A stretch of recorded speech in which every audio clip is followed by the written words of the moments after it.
오늘 저는 읽으신 본문의 말씀을 가지고 침례, 예수 그리스도로 옷 입는 자리, 예수 그리스도로 옷 입는 자리 라는 제목을 가지고 함께 은혜를 나누어 보고 싶습니다. 옷을 입는다, 옷을 입는다. 옷을 입는다라는 것은 그 옷을 입은 자다워진다라는 것입니다. 참 희한한 게요, 제가 이렇게 양복을 입고 강단에 딱 서면 좀 젠틀해 보이지 않습니까? 뭔가 점잖아 보이지 않습니까? 근데 제가 군인 출신이잖아요. 군복을 입으면요 굉장히 말도 군인스러워지고요. 지난주인가 우리 효준이가 이제 군대 친구들을 만났다 그러더라고요. 군대 친구들을 만나면요 대화가 완전히 말투부터 달라집니다.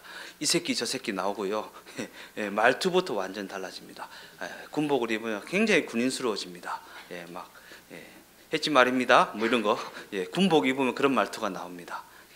옷을 입는다라는 것은 그 옷을 입은 자다워진다라는 것입니다. 그 옷을 입은 자다워. 그 사람이 어떠한 성품을 가지고 살아가는지를 그 옷을 통해 알 수 있다라는 것입니다. 그와 같은 관점을 가지고 예수 그리스도로 옷 입는다라는 것은 과연 어떠한 의미인가? 우리가 예수 그리스도로 옷 입었다라는 것은 우리가 어떠한 삶을 살아가야 하는가라는 것에 대한 답변을 주고 있다라는 것입니다. 그와 같은 관점으로 말씀을 살펴보도록 하겠습니다. 나와 사귀고 있는 여자친구가 있는데 그 여자친구가 어딘가에서 웨딩 드레스를 입고 찍은 사진을 내가 보게 되었다라면 어떠하겠습니까? 너무나도 깜짝 놀랄 일 아니겠습니까? 나와 사귀고 있는데 아직 그와 결혼을 하지 않았는데 이는 그 웨딩 드레스라고 하는 옷이 그녀가 결혼을 한 기혼 여성이라는 그녀의 정체성을 보여주는 옷이기 때문입니다. 그의 정체성을 보여주는 옷. 그러한 관점에서 침례라는 것도 이와 같이 정체성의 옷을 갈아입는 것이라고 할 수 있습니다. 정체성의 옷. 정체성의 옷. 내 정체성이 어떠한 사람인가?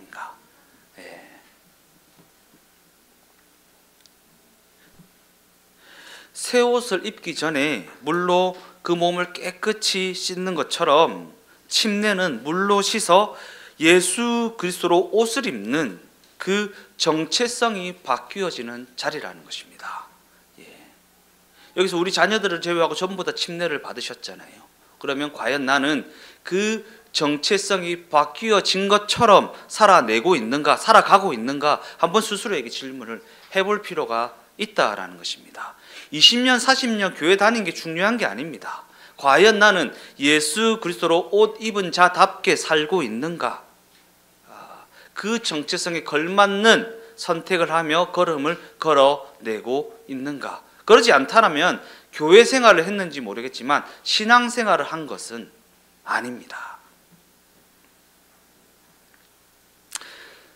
이 침례라고 하는 것은 우리를 더 나은 사람, 더 실력 있는 사람, 더 성공한 사람이 되게 하는 자리가 아닙니다.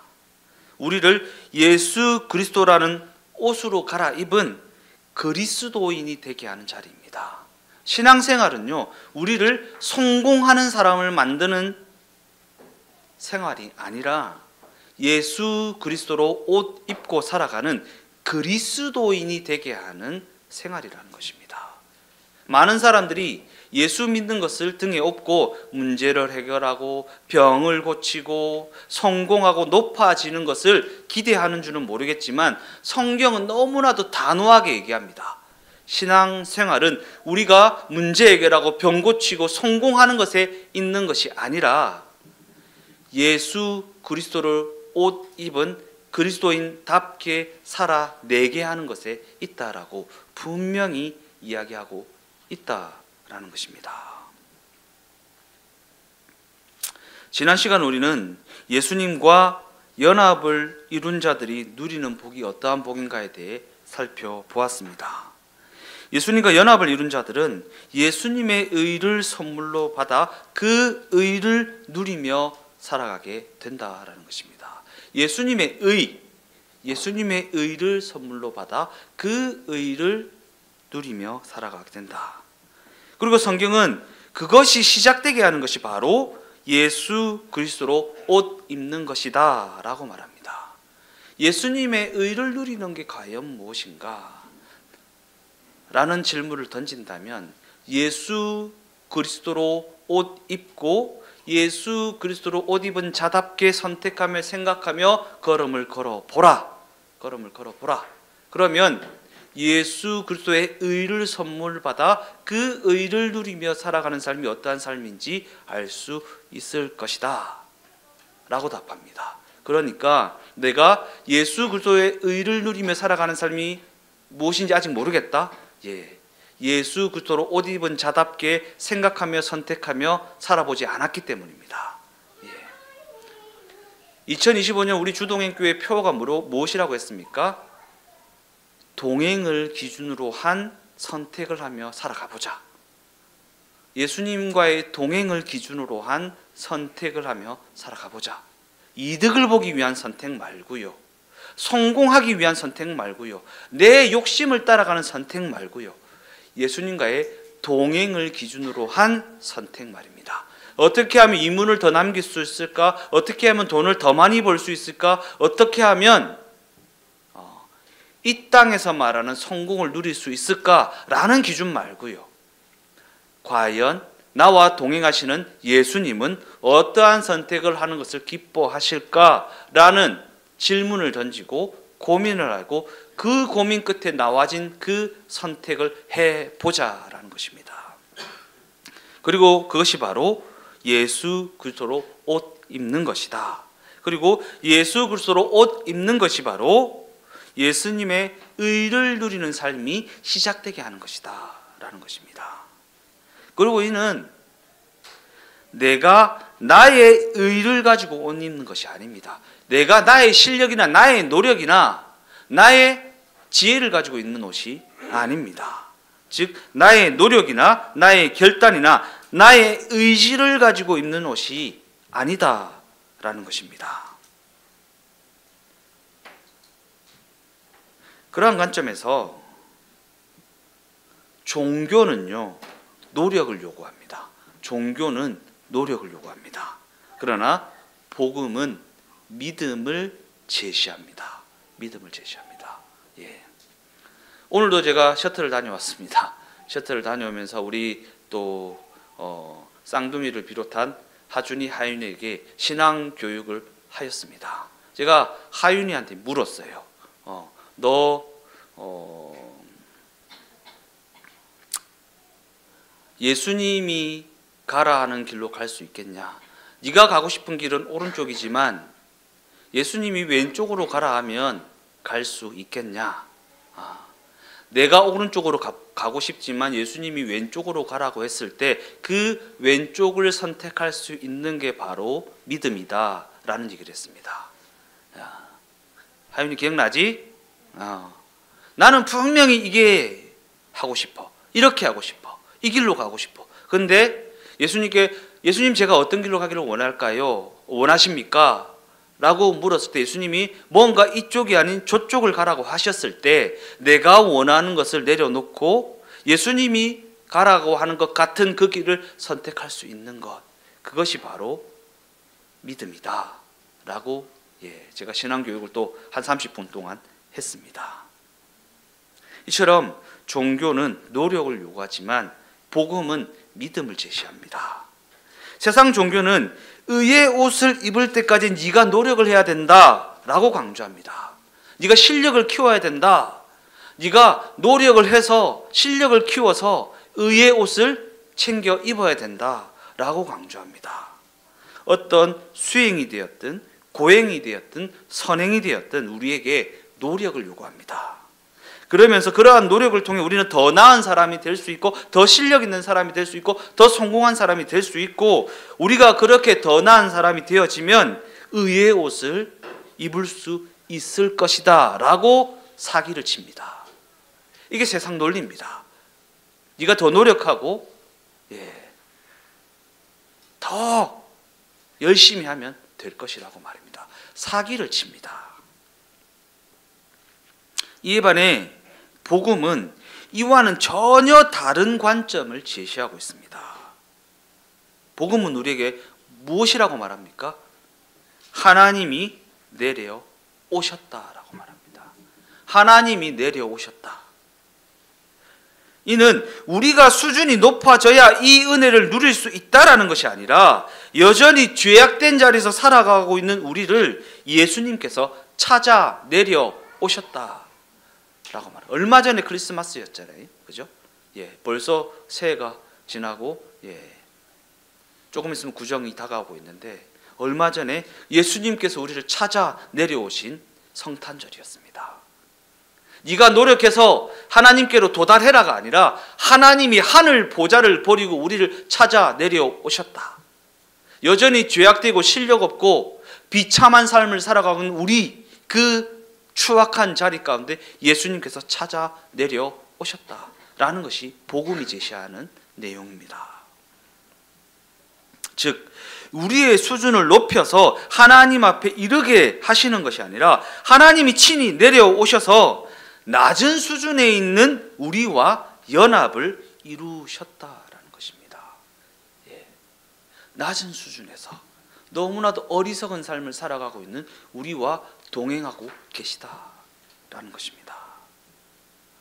그러한 관점에서 사도 바울은 우리가 그리스도로 옷 입을 것이다 라고 말하지 않고 옷 입었다 라고 말합니다.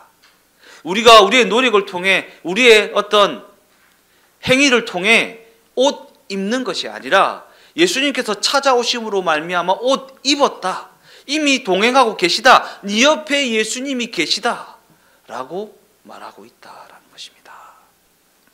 우리가 우리의 노력을 통해 언젠가 그 옷을 입게 되는 것이 아니라 우리가 예수 그리스도와 연합을 이루면 그 즉시 예수 그리스도로 옷 입게 된다. 예수님께서 나와 동행하고 계시다라는 것을 인정하게 되면 그 즉시 예수 그리스도로 옷 입게 된다. 하나님의 존재를 인정하게 되면 인정하지 않으니까 문제입니다. 예수님께서 내 옆에 계시고 나와 동행하고 계시면 내 삶에 간섭하고 계시다라는 것을 인정하지 않으니까 자꾸 헛발질하는 겁니다. 헛발질. 예수님께서 간섭하고 계시거든요.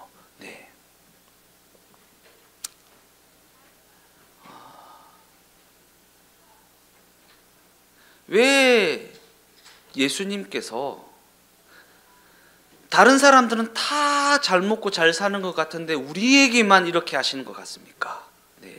예수님이 살아계시고요, 우리와 함께하고 계시고요, 동행하고 계시며 간섭하고 계시기 때문입니다. 그 정도 노력하고 그 정도 열심히 했으면 될 법도 하잖아요. 그 정도 노력했으면 될 법도 하잖아요. 근데 왜 안 될까? 왜 안 될까? 왜 안 될까? 왜 세상 사람들이 누리는 그 재미를 우리는 못 보게 하실까? 부동산, 주식, 막 남들은 막 대박이 나는데 어려워도 막 얼마를 벌었다 하는데 왜 우리는 꼭 실패를 보게 하실까? 하나님이 살아 계시기 때문입니다. 살아 계시기 때문입니다. 결코 그런 걸로 재미 보게 안 하십니다. 내 인간적인 노력으로 내 욕심을 따라가는 그 길로 결코 재미 보게 안 하십니다.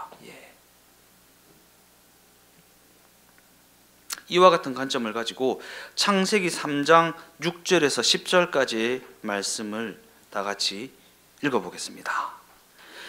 여자가 그 나무를 본즉 먹음직도 하고 보암직도 하고 지혜롭게 할 만큼 탐스럽기도 한 나무인지라.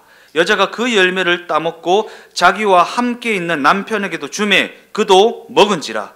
이에 그들의 눈이 밝아져 자기들이 벗은 줄을 알고 무화과 나무 잎을 엮어 치마로 삼았더라. 그들이 그날 바람이 불 때 동산에 거니시는 여호와 하나님의 소리를 듣고 아담과 그의 아내가 여호와 하나님의 낯을 피하여 동상나무 사이에 숨은지라. 여호와 하나님이 아담을 부르시며 그에게 이르시되 네가 어디 있느냐? 이르되 내가 동산에서 하나님의 소리를 듣고 내가 벗었으므로 두려워하여 숨었나이다.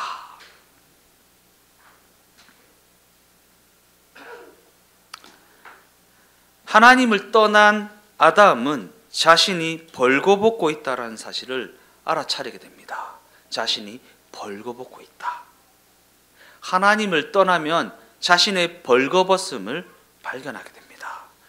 더 나아가 그를 통해 그가 가장 먼저 깨닫게 된 것은 창피함입니다. 부끄러움입니다.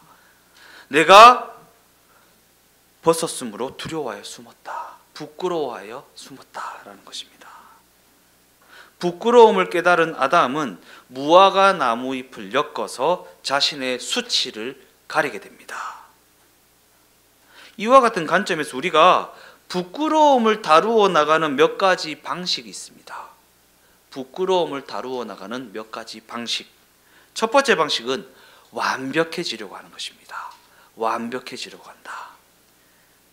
이것은 사람들의 시선에서 벗어나기 위해 자신의 어떠함을 부풀리려는 시도입니다. 완벽해지려고 하는 것. 우리는 완벽해질 수 없는 존재인데 우리가 완벽해지려고 하는 것은 사람들의 시선을 벗어나기 위해서 자신의 어떠함을 부풀리려는 시도. 조금 더 완벽한 사람으로 보여서 그 부끄러움을 극복해 보려고 하는 것. 자신을 조금 더 완벽한 사람으로 보이게 해서 그 부끄러움을 극복해 보려고 하는 것. 그래도 나는 서울대 나가. 나는 그래도 이대 다니는 여자야. 뭐 이런 거 있죠. 예. 그래도 나는 조금 더 완벽한 그 무엇으로 자신의 어떠함을 부풀려서라도 그 수치를 극복해 보려고 했다라는 것입니다. 두 번째 방식은 가리는 것입니다. 가리는 것. 무화과 나무 잎으로 치마를 엮어 수치를 가리는 것. 중요한 사실은 무엇입니까? 그 무화과 나무 잎은 시간이 지나면 시들어 버리고 만다라는 사실입니다. 영원하지 않다라는 것입니다. 시간이 지나면 시들어 버리고 말 무화과 나무 잎으로 내 수치를 가리고 있지는 않는가. 세 번째 방식은 성경이 제시하고 있는 방식입니다. 성경이 제시하고 있는 방식. 벌거 벗었음에도 불구하고 전혀 아랑곳하지 않는 분과 동행하는 삶을 살아가는 것입니다. 벌거벗었음에도 불구하고 나의 그 벌거벗음을 전혀 아랑곳하지 않는 분과 동행하는 것. 벌거벗었음에도 정죄하지 않고 그 허물을 사랑으로 품어주는 분과 동행하는 삶을 살아가는 것입니다. 하나님 우리 인간에게 에덴 동산에서 그러한 방식으로 대해 주셨습니다.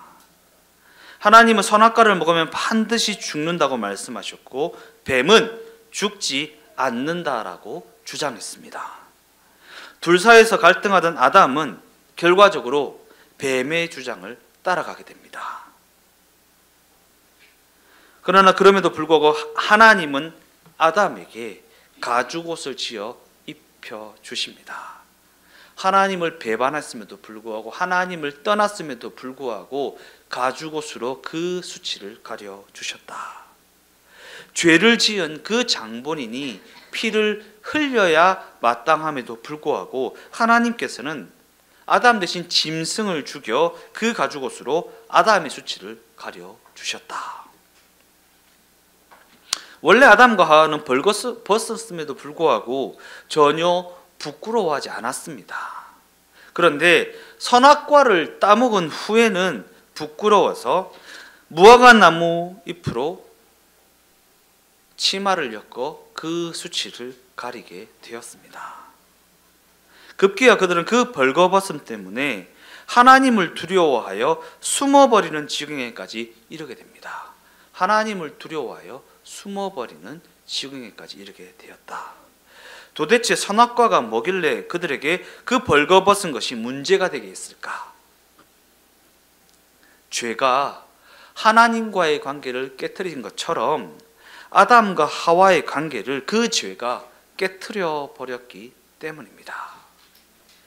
즉 그 관계가 망가짐으로 말미암아 하나님의 말씀으로도 통제되어지지 않는 인간의 욕망, 인간의 그 자기 중심성이 그 관계 가운데 드러나게 되었기 때문입니다. 그 죄가 하나님과의 관계만 망가뜨린 것이 아니라 내 배우자와의 관계 또한 깨트려 버렸다. 그러니까 그 하나님의 말씀으로도 통제되어지지 않는 그 사람은 도무지 믿을 수가 없다라는 것입니다. 하나님께서는 아담과 하와에게 에덴 동산의 그 풍성함을 누리게 하셨고 서로가 서로에게 돕는 배필이 되게도 해주셨으며 그들로 하여금 하나님과의 친밀한 교제 또한 누리게 하셨고 또한 강력한 경고 또한 하셨습니다. 선악과를 먹으면 반드시 죽는다. 반드시 죽는다. 너네가 선악을 선택하면 반드시 죽는다. 반드시 죽는다. 하나님의 다스림을 받지 않고 하나님의 통제에 따르지 않고 너네가 스스로 결정하고 스스로 책임지고 나아가면 하나님의 책임을 받을 수 없고 네가 네 죄에 대한 값을 치러야 한다라고 분명히 강력하게 경고도 하셨다라는 것입니다. 그러나 그럼에도 불구하고 그들은 선악과를 향한 욕망을 절제하지 못하고 자신의 욕심과 자신의 죄성을 따라가게 되었다라는 것입니다. 지금까지 내 욕심을 따라 선택한 그 결과를 누리고 있지 않냐라는 것입니다. 예수를 믿은 지 10년, 20년, 30년, 40년이 다 되어감에도 불구하고 여전히 하늘의 신령한 복을 누리는 것이 아니라 내가 내 욕심을 따라간 그 결과에 치여서 아등바등 살아가고 있지는 않냐라는 것입니다.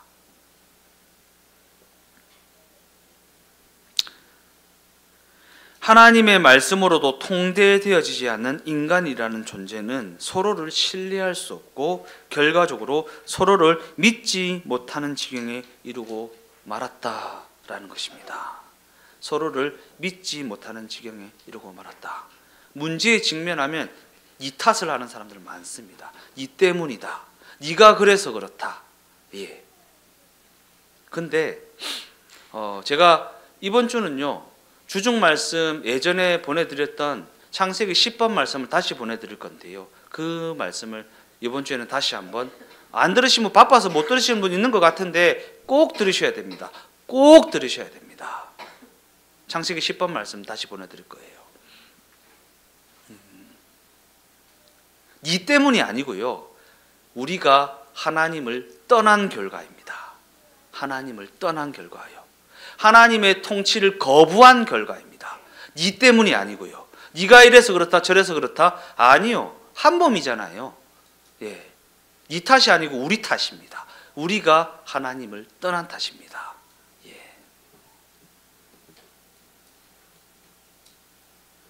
저 사람이 나의 벌거벗은 모습을 나의 그 수치를 품어주리라는 기대를 할 수 없는 관계가 되어버린 것은 저 사람이 어떠해서가 아닙니다.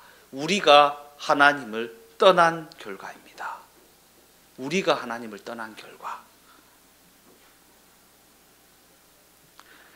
우리가 하나님을 떠나 서로에 대한 신뢰가 깨지면 상대방의 시선이 걸리적거리게 된다라는 것입니다. 예전에는 벌거벗었다라는 것이 나의 수치가 전혀 문제가 되지 않았습니다. 그런데 이제는 뭔가 부담이 되고 뭔가 신경이 쓰이는 관계가 되어버렸다라는 것이 뭔가 힘들어지면 저 사람 때문인 것 같고 뭔가 어려움이 다가오면 저 사람 때문인 것 같고 예. 아니요. 우리가 하나님을 떠났기 때문입니다. 우리가 하나님의 다스리심을 거부했기 때문입니다. 예. 우리가 다른 말로 하면요. 우리가 믿음이 없었기 때문입니다. 2025년에는 믿음의 선택으로 말미암아 하나님의 다스리심의 그 행복을 경험했으면 좋겠다라는 것입니다. 당장은 내 눈에는 이게 맞는 것 같습니다. 그러나 예수님께 물었을 때 예수님이 저것이 맞다고 그러면 저것을 한번 2025년에는 선택해 보자. 그리고 저것을 선택했을 때 다가오는 결과가 어떠한 것인지를 한번 경험해 보자라는 것입니다.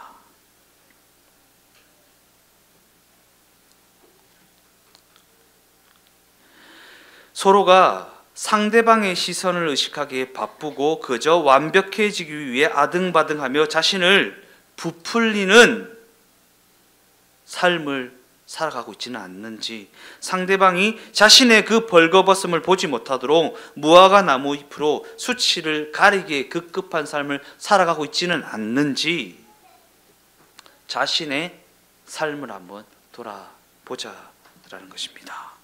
자신을 부풀리기에 급급하든 자신을 가리기에 급급하든 이는 뭔가 애를 쓰고 뭔가 노력을 해서 부끄러움을 감추려는 시도에 불과하다라는 것을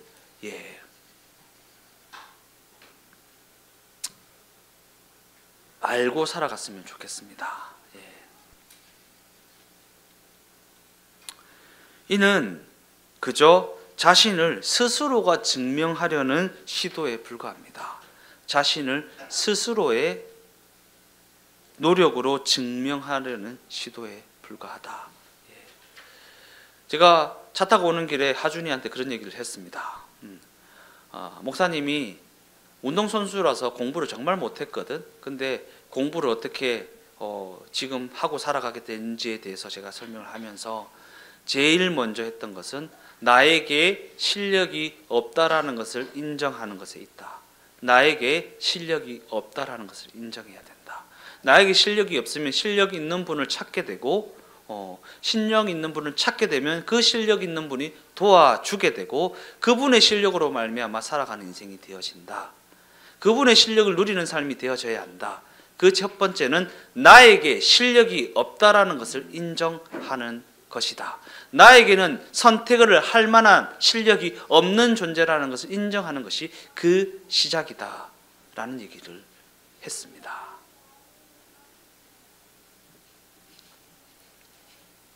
왜냐하면 하나님이 입혀주시는 가죽옷은 스스로가 엮어 입는 무화과 나무 잎과는 전혀 다른 것이기 때문입니다. 내가 지어 입는 옷이 아니라 하나님이 입혀주시는 옷으로 살아가 보라는 것입니다. 하나님이 입혀주시는 옷. 물론 아담은 자신의 욕심을 따라가려다가 하나님이 그 은혜를 저버리고 말았지만 그럼에도 하나님은 그에게 신실하셨습니다. 아담과 하와는 벌거벗었지만 하나님의 그 사랑은 그 부끄러움을 품어주셨다라는 것입니다. 하나님이 우리의 실력 없음을 알고 계신다라는 거예요. 실력 있는 사람만 1등만 성공하는 더러운 세상이 아니라 하나님이 우리의 실력 없음을 알고 계신다라는 거예요. 도와주실 준비가 되어 있다라는 것입니다. 함께 하실 준비가 되어 있다라는 것입니다. 우리가 손을 내밀기만 하면 가르쳐 주시겠다라는 것입니다. 어디로 가야 될지 무엇을 선택해야 될지 가르쳐 주실 준비가 되어 있다라는 것입니다. 그럼에도 불구하고 그것을 못 누리는 이유는 무엇입니까? 우리가 묻지 않기 때문에, 우리가 원하지 않기 때문에, 우리가 하나님께서 제시하시는 방향을 가기를 원치 않기 때문에. 과연 우리는 우리의 수치와 그 부끄러움을 어떻게 다루어 나가고 있습니까? 혹시 우리는 끊임없이 자신을 부풀리려는 시도를 하고 있지는 않습니까? 나는 요렇게 노력해서 요렇게 됐어. 나는 저렇게 노력해서 저렇게 됐어. 라는 자신을 조금 더 완벽한 그 어떤 포장지로 포장해서 자신을 가리고 있지는 않냐라는 것입니다. 그저 시들어 버리고야 말 그 나뭇잎으로 자신의 부끄러움을 가리기에 급급한 삶을 살아가고 있지는 않냐라는 것입니다.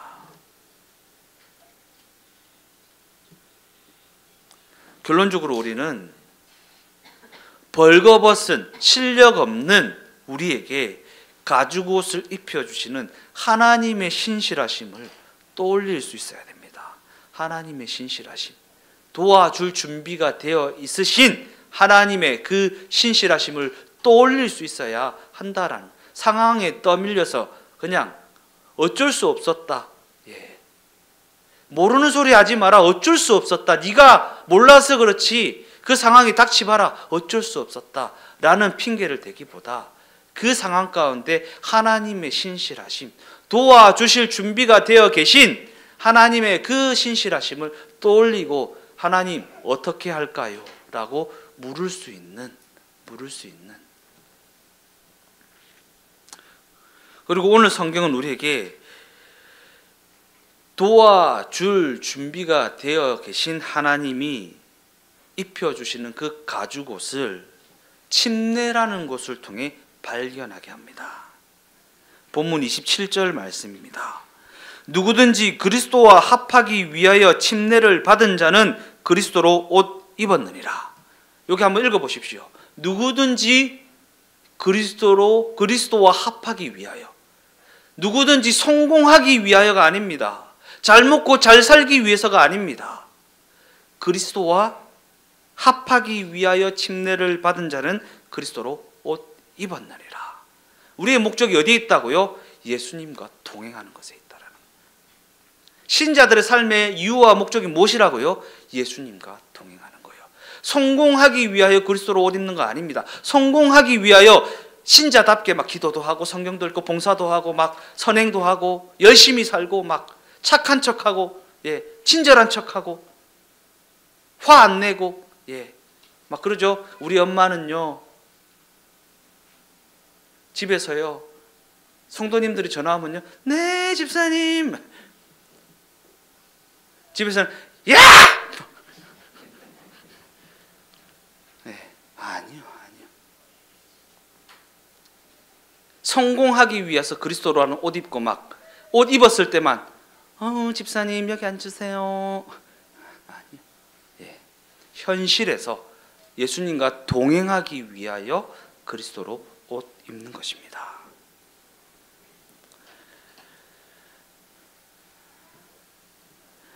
이와 같은 관점에서 사도 바울은 침례를 받은 우리가 그리스도로 옷 입었다라고 말합니다. 로마서 6장 5절 말씀입니다. 만일 우리가 그의 죽으심과 같은 모양으로 연합한 자가 되었으면 또한 그의 부활과 같은 모양으로 연합한 자도 되리라. 우리가 침례를 받을 때 우리가 물에 잠김으로써 예수의 죽으심과 같은 모양이 되어집니다. 그리고 이는 우리가 물에 잠김으로써 우리의 옛사람이 죽음에 이르게 되었다라는 의미입니다. 우리의 옛사람이 이미 죽었다라는 거예요. 그런데 죽은 시체를 잡고 살아가고 있지는 않습니까? 여전히 침례를 받았다고 하면서도 여전히 죽은 시체를 잡고 생명을 붙들고 살아야 하는데 죽은 시체를 잡고 전혀 이전과 다를 바 없이 살아가고 있지는 않냐라는 것입니다. 실패를 거듭하게 하고 계심에도 불구하고 말입니다. 계속 시체를 붙들고 살아가는 한 하나님께서 결코 성공을 주지 않으십니다. 이 성공은 세상에서 성공을 말하는 것이 아니라 복음을 누리는 성공 말입니다. 참 기쁨을 누리는 성공 말입니다. 참 만족을 주는 성공 말입니다. 우리는 물에서 다시 올라옴으로 말미암아 예수의 부활하심과 같은 모양이 되어진다고 말합니다. 그리고 이는 우리가 부활을 통해 예수 그리스도로 옷 입은 새 사람이 되어진다라는 것입니다. 그리고 새 사람이 되어진 우리에게 사도 바울은 이렇게 권면하고 있습니다. 에베소서 4장 22절에서 24절까지의 말씀을 다 같이 읽어보겠습니다. 너희는 유혹의 욕심을 따라 썩어져가는 구습을 따르는 옛사람을 벗어버리고 오직 너희 심령이 새롭게 되어 하나님을 따라 의와 진리의 거룩함으로 지으심을 받은 새 사람을 입으라. 옛사람을 벗어버리고 오직 너희의 심령이 새롭게 되어. 성경이 뭐 대단한 걸 우리에게 원합니까? 마음만 바꾸라고요. 마음만 바꾸라고. 뭐 분에 넘치는 헌금을 하랍니까? 분에 넘치는 봉사를 하랍니까? 뭐를 하랍니까?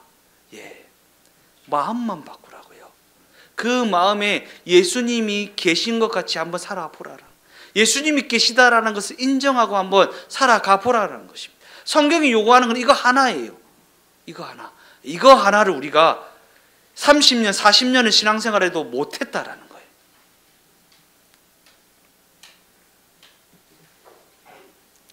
여기서 우리가 새 사람을 입는다라는 것은 우리의 실력에 달려있는 것이 아닙니다.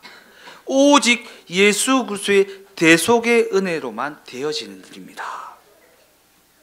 그리고 새 사람이라는 그 옷은 내가 내 실력을 가지고 입는 옷이 아니라, 내 노력을 가지고, 내 의지를 가지고 입는 옷이 아니라, 하나님이 우리를 대신하여 흘리신 예수의 피와 물로 입혀주신 옷입니다.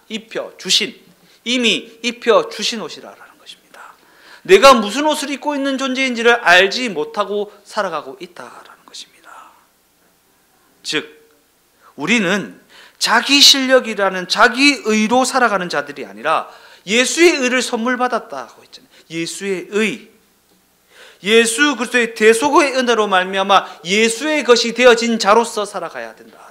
예수의 의를 누리는 것은 예수의 것이 되어진 자의 삶을 살아가는 것입니다. 내 실력이라는 내 의를 가지고 살아가는 것이 아니고요, 내 노력이나 내 의지를 가지고 살아가는 것이 아니고요, 예수의 의를 선물로 받은 자로서 하나님의 다스림을 받아 하나님의 영광을 드러내는 삶을 살아가야 한다는 것입니다. 이는 우리가 더 이상 부풀려진 자아로 살아간다거나 무화과 나무 잎으로 수치를 가르기에 급급한 삶을 살아가지 않아도 된다라는 의미이기도 합니다. 우리 주동행교회 각 사람이 자신의 어떠함을 부풀리기 위해 아등바등하고 무화과 나무 잎으로 부끄러움을 가리기에 급급한 그러한 삶에서 벗어나서 벌거벗은 우리에게 가죽옷을 입혀주시는 하나님의 신실하심, 그 대속의 은혜로 말미암아 살아가는 2025년이 다 되어지시기를 예수님의 이름으로 축원드립니다.